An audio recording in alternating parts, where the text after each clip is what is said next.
Hello everyone, TurtleAgs here, bringing you another AFK Journey video. About 6 hours ago, the new character trailer was released for Ulmus, who will be our new A-rank Wilder tank, on the physical side. I have actually not watched anything beyond this point. I'm going to do a live reaction, but I'm going to pause periodically to react to this. Let's get right to it. Chippy, I've heard Grandpa Ulmus always forgets his age. Is that true? Yes, Dolly. Let me tell you, the squirrels always like to remind him of his age by gathering nuts under his branches. 1 nut means Grandpa is 100 years old, and 2 means he's 200. Grandpa always gets confused by these naughty kids.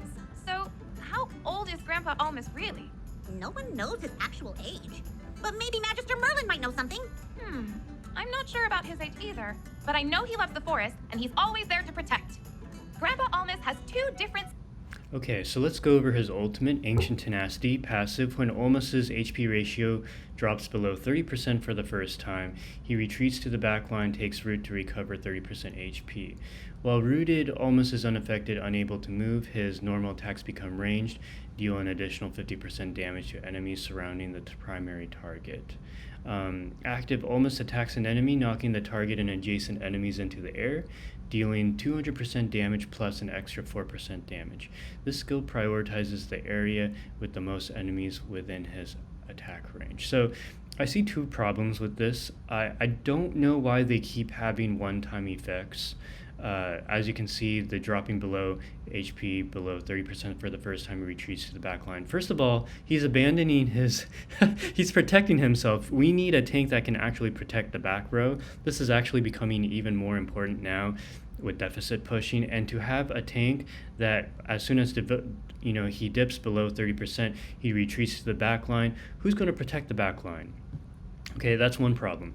And the second problem is I don't like abilities that only activate one time. I'm actually kind of sick of seeing this.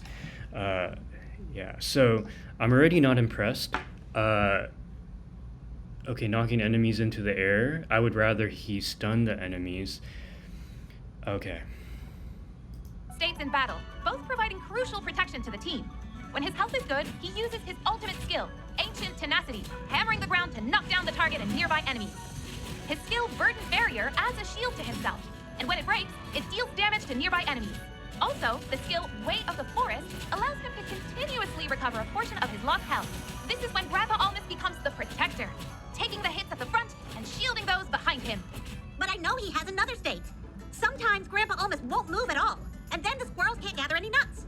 That is when Grandpa is taking root, another way he protects everyone. When his health drops below a certain threshold for the first time, he returns to his initial pile and takes root, changing all his skills. In his rooted state, Grandpa Ulmus switches to a ranged attack form and becomes immune to all control effects. During this time, his ultimate, Ancient Tenacity, changes to throwing a boulder instead of hammering the ground, knocking down the target. Yeah, see, even in this trailer, they have to put Lucius in there because he's not tanking. Oh. This is when Grandpa Ulmus gets really angry. Burden Barrier will now shield the foremost ally instead of himself. Way of the Forest also changes. Yeah, after they're dead, right? When rooted, he recovers energy instead of health. Taking root allows Grandpa Ulmus to fall back and support other heroes, continuing the fight even with low health. So, little squirrels, please stop teasing him. Although Grandpa Ulmus has forgotten his age, he remains our trusted guardian, and we must cherish his kindness. I love Grandpa too. Let me talk to them. We often sit by his roots together and listen to his fascinating stories of the past. Well, through his roots, Grandpa can use his exclusive... Okay, so now they're jumping to his EX skill. Prowling Roots almost extends his roots to trap vulnerable enemies on the battlefield. Whenever an enemy target is knocked down, knocked into the air, or affected by other displacement effects, Ulmus binds the target to the ground, increasing the knockdown duration by 2 seconds and dealing 80% damage. The effect can only affect the same enemy once every 10 seconds. Enemies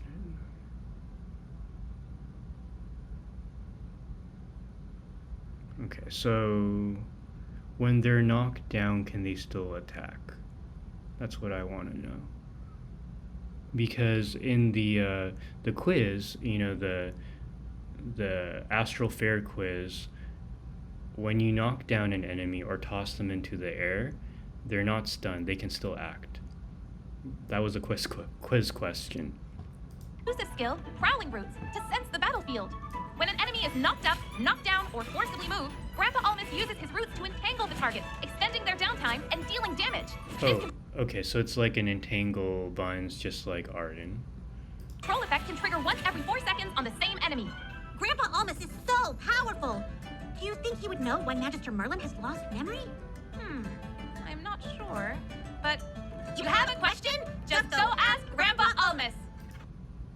Okay, so my initial reactions is I'm very, very close to not pulling for this character. I don't know what's gotten into me. I think I'm really upset right now because I was really hoping for two things. One was either Mikola or a Greatborn healer. I don't know what's going on over there in the headquarters of Lilith Games when it comes to, like, they're doing everything else right.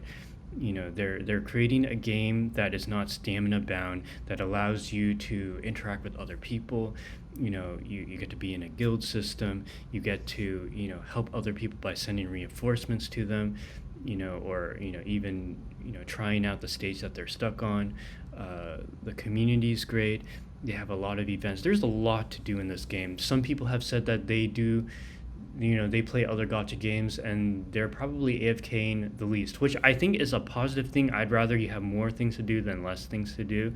And they have done a masterful job, I think, with making it so that the whales do not skyrocket way past, you know, the free-to-plays and low spenders by time gating the Durus trials, time gating entry into new maps, time gating this, time gating that.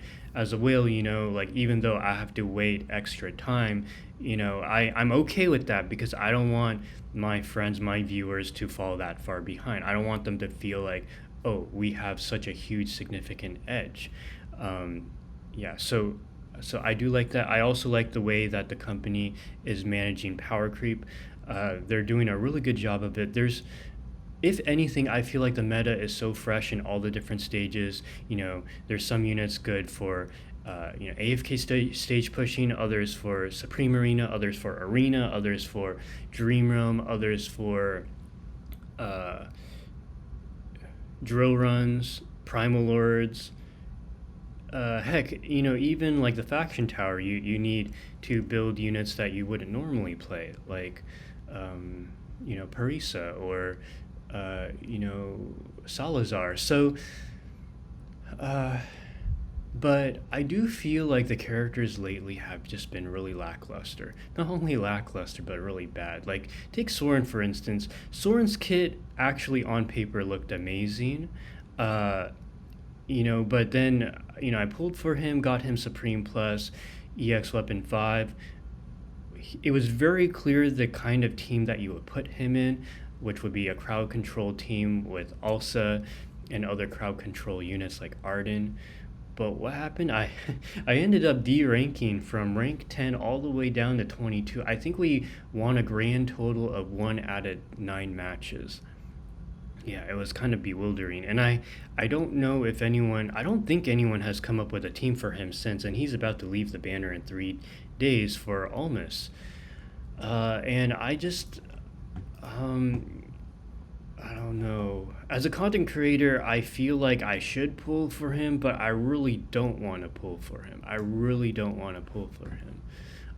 But one thing I do like about Ulmus being introduced is that I do agree that we need more options when it comes to the same faction in each role. And of course, we know that eventually this problem will be resolved. But for the time being, you know, if you want to run a Graveborn tank, you need to run Thorn. If you want to run a Graveborn healer, you got no options. If you want to run a Wilder tank, you only have Grannies. So with Ulmus, you know, he offers a different option. However, the problem with him is that he is a tank that doesn't tank. And so I'm kind of like, you know, I know he's not going to help me with deficit pushing. I do not want to run a double tank. I would much rather run Foresto instead. But I know a lot of people cannot summon Foresto for the investment that he needs. So, and I don't think Ulmus is going to do them any favors with deficit put. I cannot imagine my viewers who are free to play or low spenders deficit pushing with Ulmus. So where can you run him? Well, it doesn't appear like he boosts your stats any. It seems like he's more of a crowd control tank that does granny things except hides in the back. Man. What are they doing? What are they doing? And we're going to get this for the next 3 weeks. And the next 3 weeks hasn't even started yet. We still have 3 more days of Soren. So, should I skip? I mean, with Soren, we were debated, right? His kit looked amazing. And then he ended up being really mid. Here, he already looks really mid on paper. Sorry if I'm molding. I'm also, man, this is, oh my god. Wow. I don't know what to say, guys. This is really, I'm really disappointed, not gonna lie. Okay, anyways, I hope you guys enjoyed this video. It's going to be me molding for the next 10 minutes, and I'd rather do other things. So, I'm sorry if this reaction wasn't what you expected. I don't know if it's because I just arrived to Tel Aviv and it's been really challenging, so I'm not going to sugarcoat things anymore. I'm probably not going to pull for him. I think 90% chance I will not pull for him. Yeah, I think I'm I'm just going to save up my dream points and pull 20 of him and call it a day. Which I'll need to pull a lot more than him because I think 20 is just to get from Supreme to Supreme Plus. So we'll see. Anyways, I'll catch you in the next video.